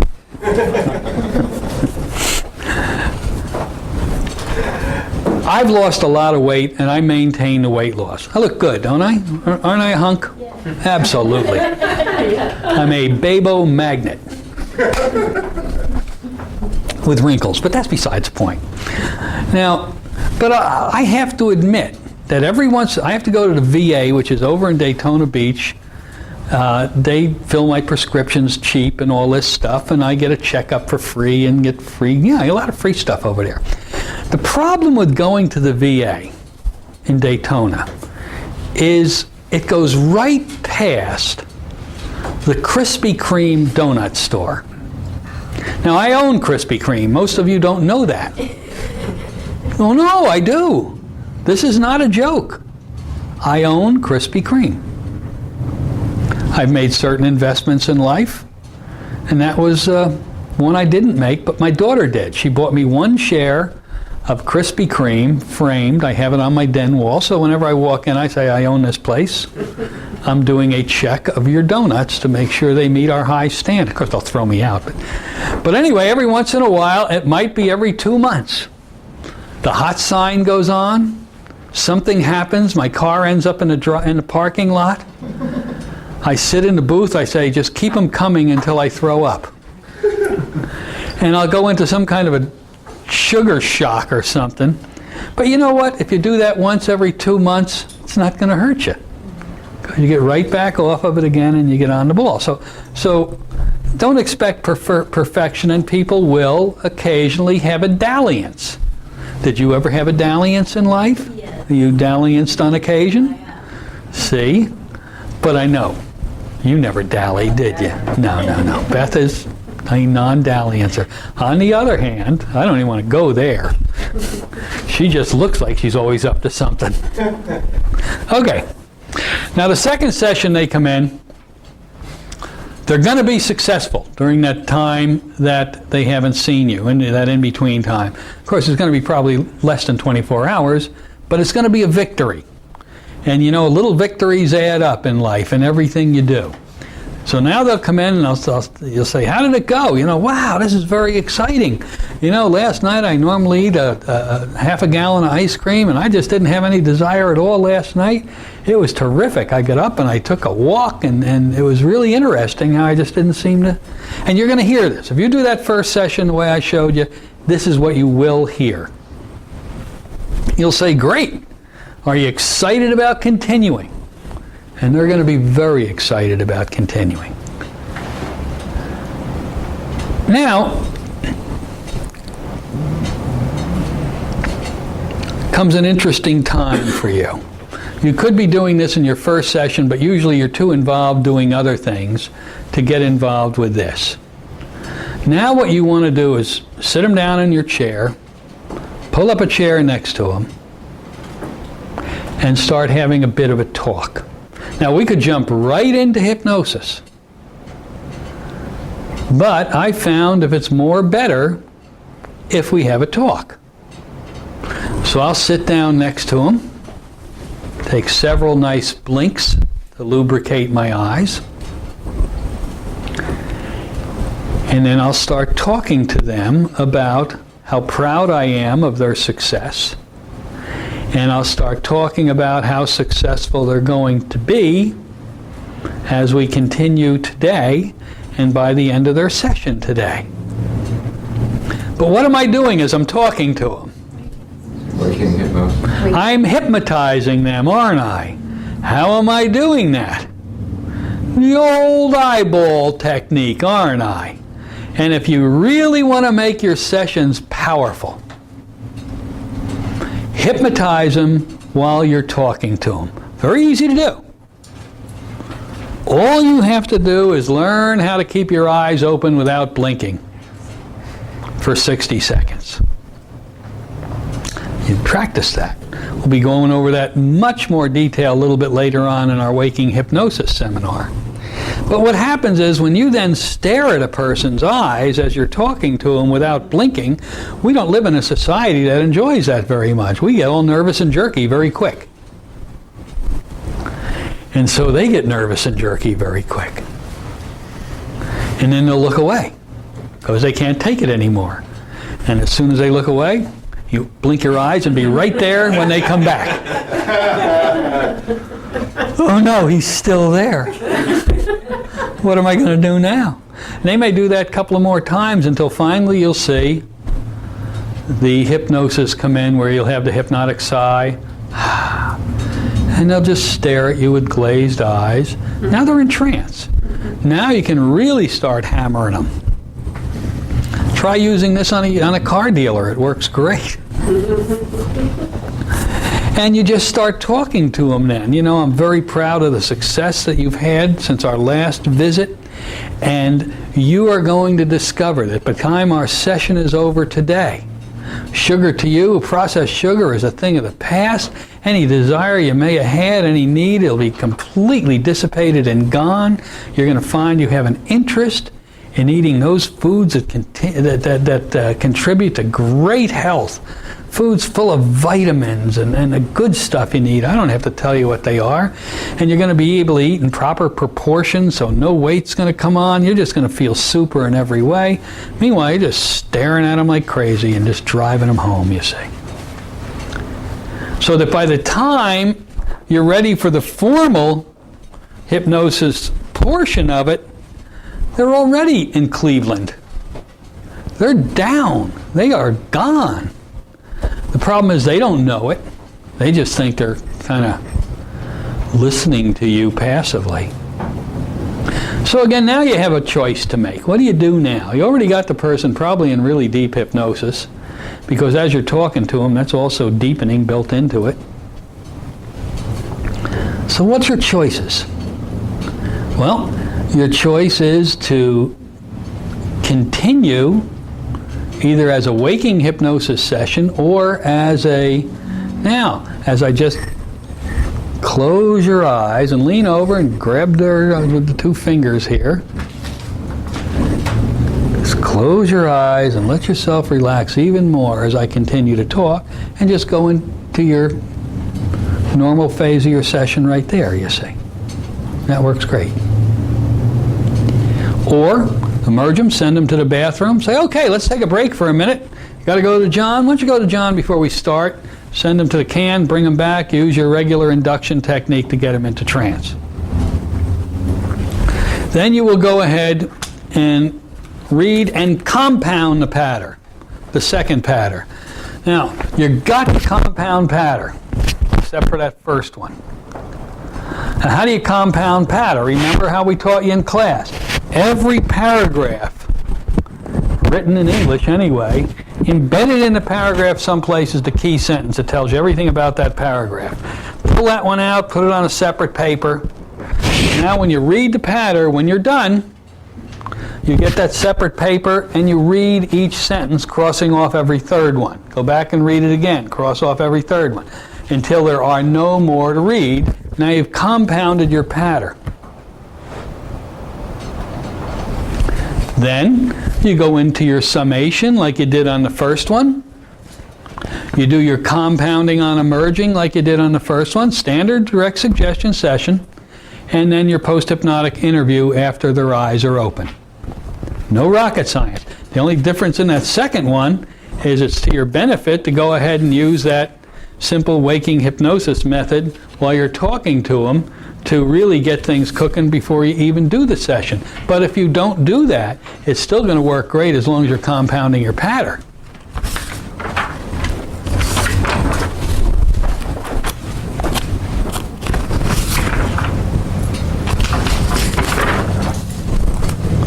Isn't that right, Jim? Right. Massachusetts, isn't that what they call it? Thank God nobody's running for president from Massachusetts, so we'd really be in trouble. It used to be called the Bay State. It's the Bay State, but it's the Gay State. The gay state? All right, so here's your, now this pattern, as it says on it, is directed to eliminate the desire for refined carbohydrates. And the whole pattern kind of focuses on that because that's the killer. That's the one that gets us. So, and it's a very, very good pattern. One of my students wrote that pattern, and he did a really good job on it. So now you send them home, and they're gone. Now the next session doesn't have to be the next day, because you're getting this pattern in, and this is going to hold them. So you can get them in if you want the next day. I always prefer to get them in the sooner the better, but you can go 4 or 5 days, no more than that, before you're going to bring them in and do the last one. So now they're coming back for phase 3, or it might be 4, depending on how you're structuring this thing. If you're going to make it 4 sessions. Now, once again, this is going to be a direct suggestion pattern. This one is not only focusing on sugar and eliminating it, it's also putting a lot of emphasis on developing motivation to move the body, to exercise. We got to move our bodies. I mean, we really, really, really do. Once you stop moving your body, it's harder to move it the next day, and the day after that, and the day after that. And the next thing you know, you become a couch potato, you end up looking like me, and your life is in the dumper. And you don't want that. So we want to create a motivation to exercise. So again, this doesn't have to be right away after the first 2 sessions are really the transformational portions of this. This is now focusing on moving the body and getting the exercising done. Same thing. You'll bring them in. I highly suggest hypnotizing them using the eye lock and talking to them for a few minutes before you get into the formalized state. I think if you get in the habit of doing that with everybody in your direct suggestion sessions, you're going to find a magnificent increase in your success rate and your outcome. Now, it's not hard to do. It's just learning how to keep your eyes open for 60 seconds. Can you do that, Dave? You can? Pretty good. You've got me. So let me hand this one out.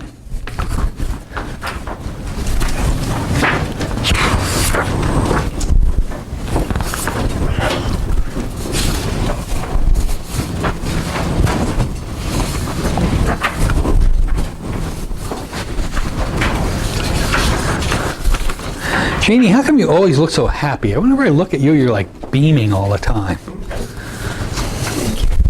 Is that an Oriental thing? Is it? Interesting. Okay. We need 2 more. 2 more? You guys want one? Please. Now, everything is the same thing with this direct suggestion. Now remember, when you read stuff to people, there's a couple of different things in this last session we need to go over. And remember, starting from the beginning, when you read something, you don't read it. If the person knows you're reading, you're doomed. You're doomed, I tell you. You don't want to go, the reason you are here today is you realize the elimination of refined carbohydrate in your diet is only half the answer to weight control and long, healthy life. Ha? No. You see, when you read pattern to somebody, if you do it right, you're going to get lost. Because you're going to have fun with it. So when you get lost, you don't go, oh, geez, where am I? You just don't say anything. They think that this is something really heavy coming next because you're putting a lot of thought into it, you see.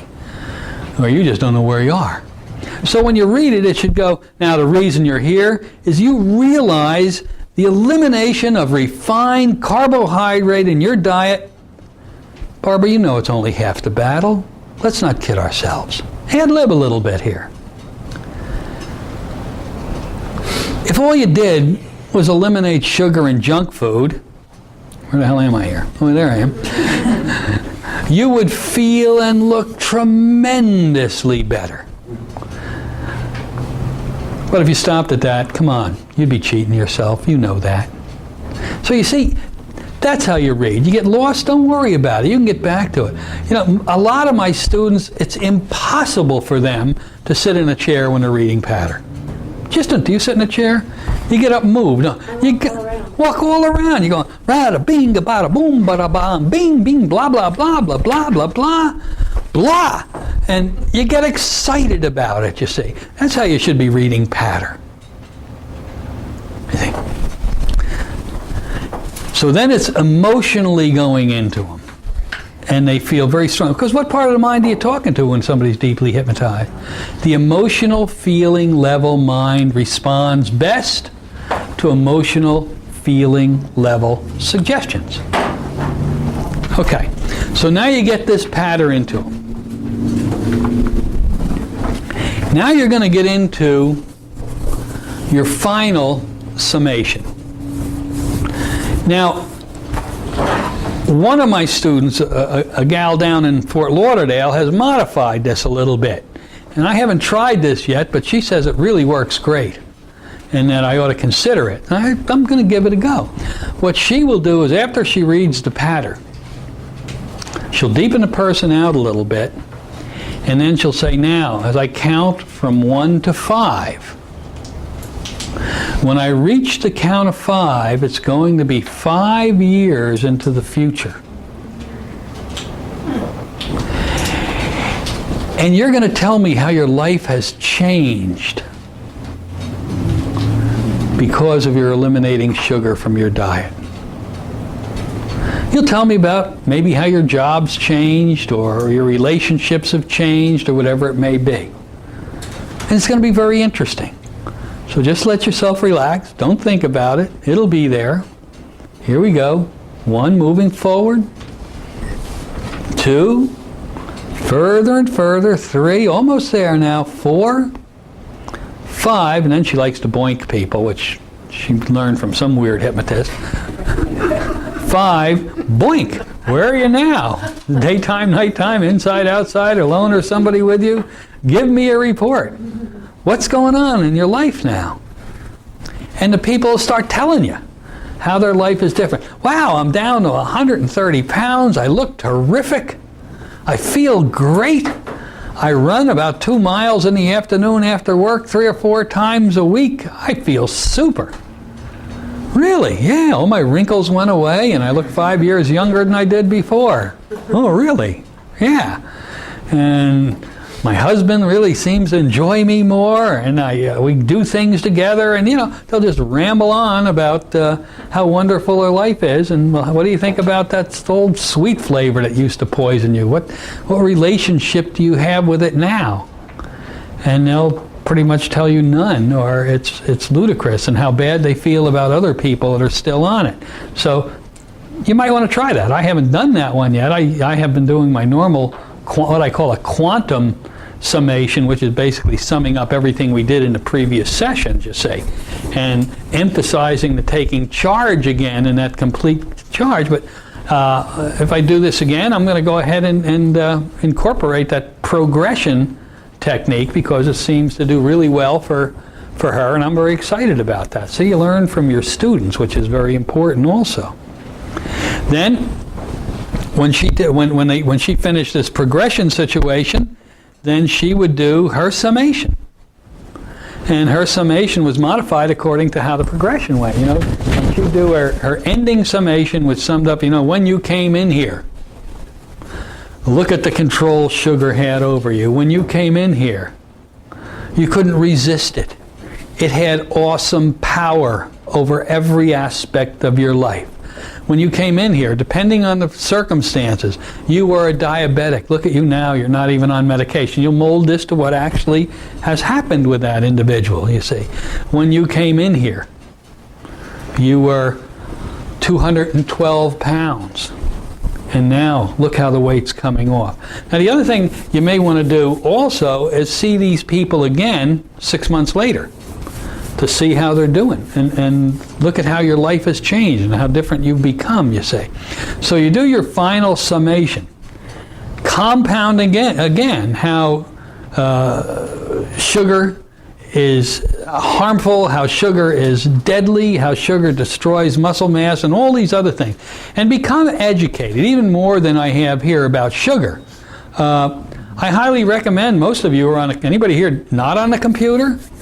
Just go on up and go to Google or something and type sugar addiction. And a gazillion things are going to come up. All sorts of data is going to come up. And I highly recommend you read it and become very knowledgeable, because you'll say a lot of things better than I do. It's not hard to learn. You want to learn the process of how sugar is processed through the body, become very comfortable with understanding that, and then become very powerfully understanding of the food pyramid. Look at the food pyramid. And when you understand the effect of carbohydrate and sugar on the body, you're going to realize how wrong the food pyramid is. You know, it was interesting. When I started losing weight, everybody told me I was on the Atkins diet. I like people telling me what I'm on. You see, I think that's very interesting. I said, that's interesting. I didn't know that. They asked me, well, how'd you lose the weight? I said, I just took sugar out of my diet. Now, I don't know if that's Atkins, South Beach, North Pole, or Southern California, or Lower Cleveland. I would call it whatever you want. I just don't eat sugar anymore. And they say it's dangerous. And you're going to hear all this data about how it's dangerous for your kidneys and causes kidney stones or gallstones. And I said, okay. Well, let me weigh that. Let's say I got a gallstone and had to have my gallbladder taken out. But I also lost 56 pounds, and I'm feeling great. Well, to me, not having another heart attack, feeling great, is worth my gallbladder. But it never came out to that, you see. So I asked him, how do you know that's true? Where's the data? And there is none. The nutritionists say that it's probably going to cause this to happen, but there is no data. So I imagine that taking processed sugar out of anybody's diet, 100% of processed sugar, is not harmful in any way. Now, there are natural sugars in other foods. And I think that once you get the processed sugar out of your diet, then eating those in moderation probably is not going to be harmful at all. The food processors will tell you otherwise, I'm sure, because you're slitting their throats, you say. So sugar is a killer, make no doubt about it. It's our job, it's your job, should you choose to accept it, to help those people help themselves. Now, I'll tell you one thing that I've discovered is you're going to have to fight depression a lot. Personal depression. Because once you really begin to understand the effect of sugar on the human body, you're going to wonder why it's allowed to be made. You're going to wonder why there's this long line at McDonald's at lunchtime. You're going to say, I can't believe this. And they're loading up with, isn't larger better in our fast food industry? Huh? It's not give me a burger anymore, is it? I want a super duper 12-story bacon cheeseburger with your special sauce. Would you? And then of course they're smart. Would you like large fries? Well, all right. So now you got the large fries, the quadruple decker burger, and you know what? Everybody says what? Oh my God, all the fat. I'd rather have a plate of fat and eat it. It's not going to hurt me. Than have a plate of sugar and eat it, because that's going to kill me. And the sugar in McDonald's and Burger King and Wendy's and everybody else is horrid. Now you can go to these places and it's an education process and eat healthy food, can't you? Sure, you can get a plain burger with cheese and bacon without the bun. Matter of fact, some of these places we're making them now without the bun. And you can have salads and you know, you can eat properly. But most people don't, because most people can't resist temptation. How many of you can resist temptation in here? You can? You can? That's the intelligent answer. It depends on what it is. Now, I'll guarantee there's some temptations that none of you can resist. I mean, for example, me.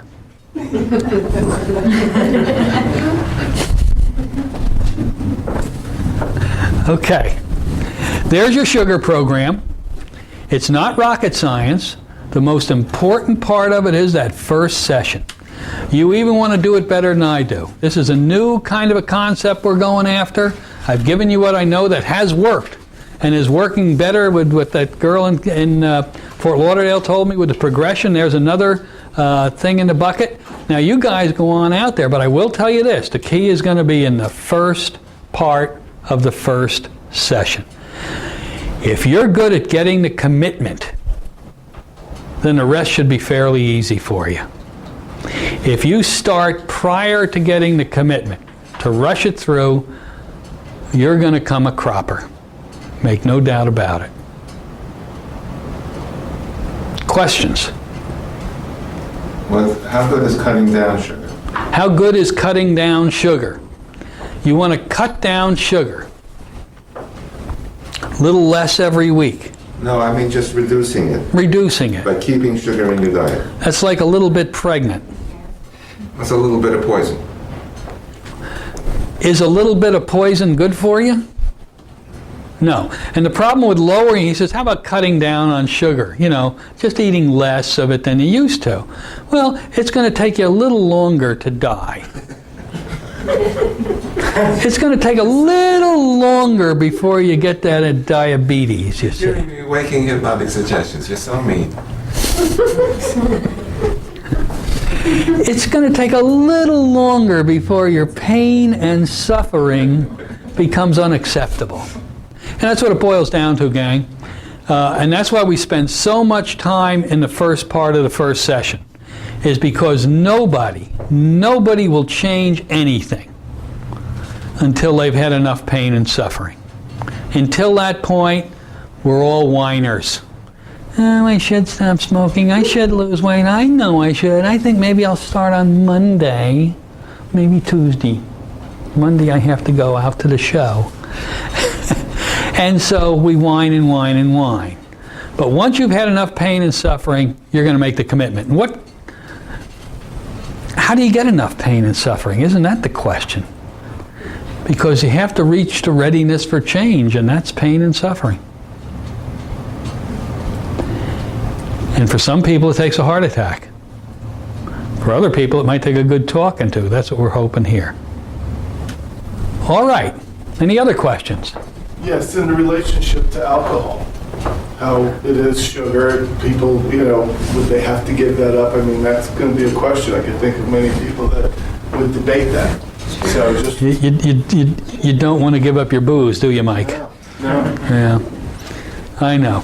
Well, for the 2 weeks, yes. So for 2 weeks, no alcohol. Ultralight? After the 2 weeks. After the 2 weeks. Yeah, I drink beer. I shouldn't say that. The camera's on. How much time we got left? I was going to wait. I'll have a beer now and then, but it is an ultralight. It's a Mick Ultralight. There's no carbs in it to speak of. Captain Morgan's rum is great. You can drink that. That's fine.